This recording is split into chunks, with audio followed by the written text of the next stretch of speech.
Vaidas Martinėnas Vudis sukūrė šeimą smagų gyvenimą Vilniuje, iškeitė į tinkamesnę šeimą ir ramybės oazę Vilniaus rajone. Čia ir kiemas žaisti jų atžaloms ir komposto dėžė, bet apie viską nuo pradžių. O pradžia prasidėjo nuo šiukšlių.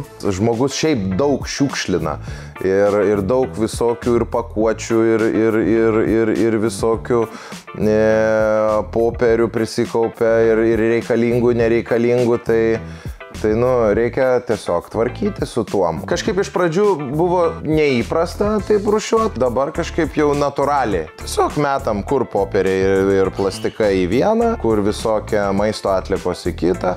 Dar komposto dėžę turim, tai kompostą, kas tinka į kompostą, Ir va taip išsirūšiuojam, tada ir konteineriai neužsipildo taip greitai, kai jeigu į vieną tik tai mestum, nes būna vaikų žaislų dėžučių, ten kartonų visokių dar, kad tai į vieną eina konteinerį, o jau mūsų visokie maisto tenai atliekos ir taip toliau į kitą, stiklas į kitą. Žinojimas, kad šios atliekos bus perdirbtos, Vudžiui suteikia prasmės jo atliekamam kasdieniam darbui. Rūšiuoti ir perdirbti tas atliekas, tai manau tikrai yra gerai, nes kodėlgi popieriui ar kartonui ar ten plastikui antrą gyvenimą nesuteikti, gal net ir trečio ir ketvirto paskui. Kalbant apie maisto produktų pirkimą, Vudžio šeima turi gan įdomų įprotį. Pasiklausykite, gal jį pritaikysite ir savo kasdienybėje. Čia po karantino būdavo visą laiką jau toks įprotis atsiradęs, kad susirašyti tokį sąrašiuką, ką mums reikia, mes messengerį žinutėm susirašau, aš kiekvieną produktą atskirom žinutėm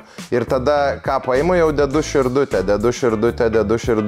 tada man greičiau, aš iškart galvoju maršrutą, žinau jau kur kokios prekės, todėl labai nemėgstu, kaip prekybcentriai pakeičia vietas prekių, tai man yra, absurdas čia, kam tą daryti, nes žmonės jau, tu įsimeni tas prekes kur ir tu, taupai laiką, tau nėra pramoga eiti tenai ir ieškoti su žemėlapiu prekių po parduotuvės. Arvydą galime pavadinti vienu produktyviausių ir profesionaliausių dainų autorių pelniusių pripažinimą. O ten, kur sėkmė, ten ir nemaži pinigai. Ar Arvydas iš tų išlaidautojų, ar tas iš taupesnių? Aš atvirai tai nelabai žiūriu į tas kainas, nelabai skaičiuoju. Sandra gal labiau jinai tokia taupesnė yra ir labiau atkreipia dėmesį mūsų šeimoje į kas kiek kainuoja. Aš labiau atkreipiu dėmesį, kas kiek kainuoja, jeigu tai yra, ne maisto produktas, o kažkokios tai brangesnės prekės. Tai tada žiūriu, ar logiška kaina, nelogiška kaina. O ant maisto, mes kadangi vaikų turim, tai norim tą maistą vis tiek kokybiškesnį valgyti. Tai pas mus prioritetas ne tiek, kiek yra pigiau, tiek, kiek yra kokybė, kad būtų. Ir kad skanu. Sutikite, net ir stengiantis save kažkiek pristabdyti, kartais gyvenime spontaniškai įsigyji daiktą, kurio gal visai ir nereikėjo. Ar Vudžiui pažįstama tokia situacija? O Jėzau, tai čia pas mus visas AliExpress gal konteineris jau suvažiavęs per šitiek metų. Kaip tik čia draugui vienam lemputes tokias, kur pas mus medeliai šviečia, pirkau kaip tik iš kiniečių, siunčiausi, nes čia pas mus tai kosminės kainos, nesąmonė iš viso. Daug labai būna nenaudotinų dalykų, greitai sulūžtančių, vaikų žaislų visokių.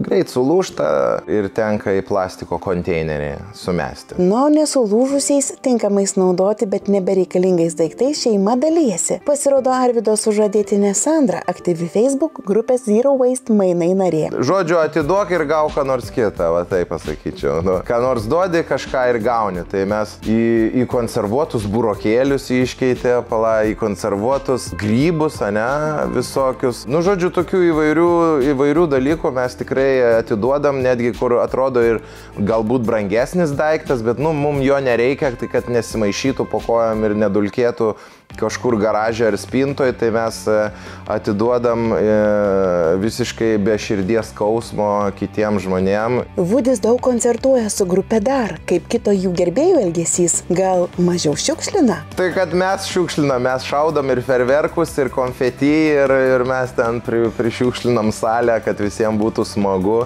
ir fainai. Tai, kaip sakant, po mūsų koncerto žmonės be darbo, net ir valytojas tikrai nelieka. Tai mes ta tokia tvari grupė iš žmonių darbo neatiminėjom.